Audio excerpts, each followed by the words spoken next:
के लोकसभा चुनाव की शुरुआत हो चुकी है।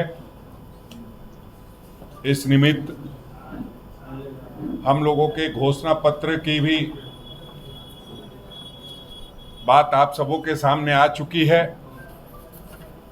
और निश्चित रूप से चुनाव है तो हमें रोज इस तरह से मिलना होगा, आपसे बात करनी होगी, आपके माध्यम से सभी लोगों तक जो आम आदमी है उस तक अपनी बात पहुंचानी होगी। उस निमित्त इस प्रेस कॉन्फ्रेंस में उपस्थित तमाम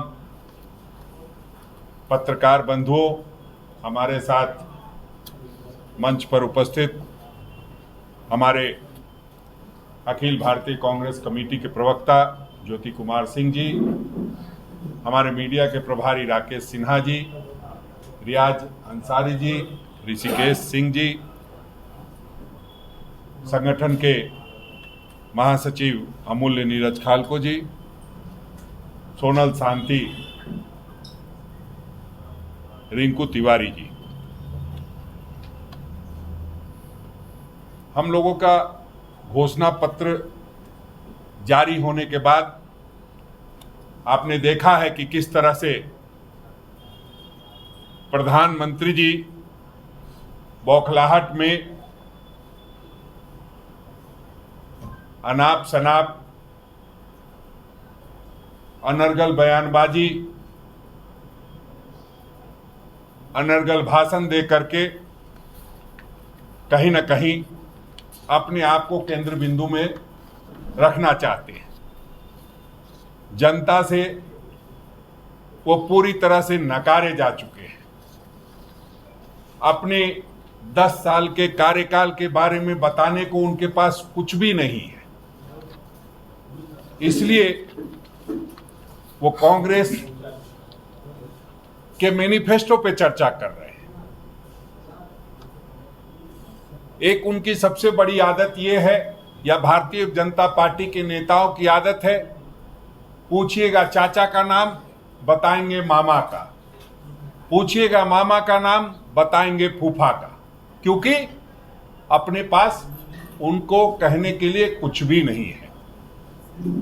और जिस तरह से इलेक्टोरल बॉन्ड का मामला सामने आया है, उस दिन से वो पूरी तरह से विचलित और परेशान है और अपनी परेशानी को दूर करने के लिए लगातार झूठ पर झूठ बोले जा रहे हैं, झूठ की गारंटी दिए जा रहे हैं।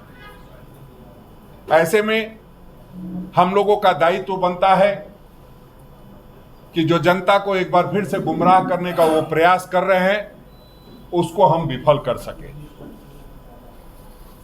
उनको अपने ही जो उन्होंने सर्वे कराया है या जो सरकारी माध्यम से सारी बातें उन तक आती है, उनको बताया गया है कि आप इस बार पूरे 123 सीट जो है आपके कम आ रहे हैं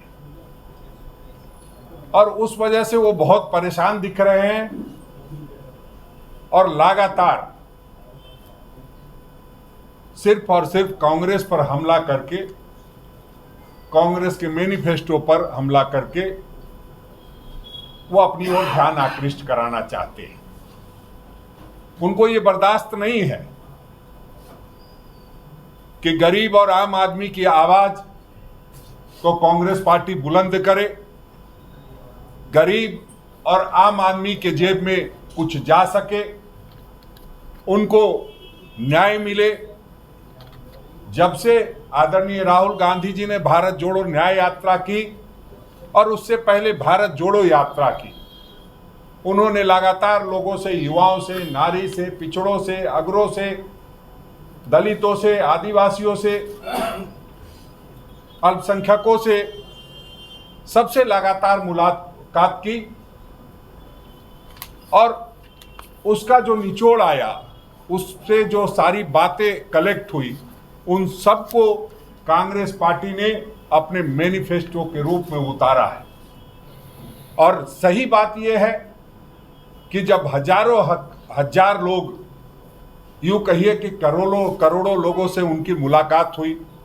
पहले 4000 किलोमीटर पैदल चले, फिर 6713 किलोमीटर की यात्रा की, और उस यात्रा में जितने लोगों से बात की और जो लोगों का दुख था, उसको जब हम दुख को दूर करने के लिए अपने मैनिफेस्टो में वादा कर रहे हैं, जो हमने न्याय पत्र जारी किया है, उससे कहीं न कहीं पूरी भारतीय जनता पार्टी बेचैन है और लगातार तरह तरह की बातें कर रहे हैं। मैं उनकी बातों पर नहीं जाऊंगा। हम लोग चुनाव के मुहाने पे खड़े हैं। ऐसे में एक बात का जरूर हमें आशंका है कि हमारे यहां त्योहार का माहौल है।